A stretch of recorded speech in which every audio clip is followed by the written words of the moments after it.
મહિને ભાડું ભરવું, લાઇટ બિલ ભરવું, પાણી બિલ ભરવું, વેરા બિલ ભરવું, છોકરાની ફી, ટ્યુશનની ફી, બચત કરવી, ગામડે લગ્ન છે, જવાનો ખર્ચો, આવવાનો ખર્ચો, પરિવારની અંદર આવેલી આફતી, ગેસનો બાટલો, આ બધી વસ્તુ, તેલનો ડબ્બો, બધી વસ્તુની ગણતરી પપ્પાને ખબર છે.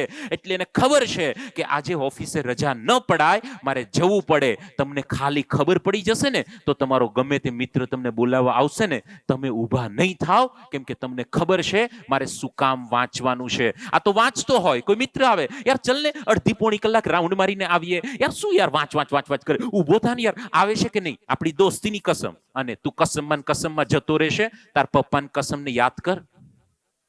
તને એક મિત્રની કસમ માટે તું તારા પરિવારને આપેલી કસમને છોડવા તૈયાર થઈ જઈશ. 2 વર્ષની મિત્રતા માટે 20 વર્ષ, 18 વર્ષ, 16 વર્ષ, 17 વર્ષ જે માતા પિતાએ ભોગ આપ્યો, એનો તને કદર નથી અને જતું રહેશે.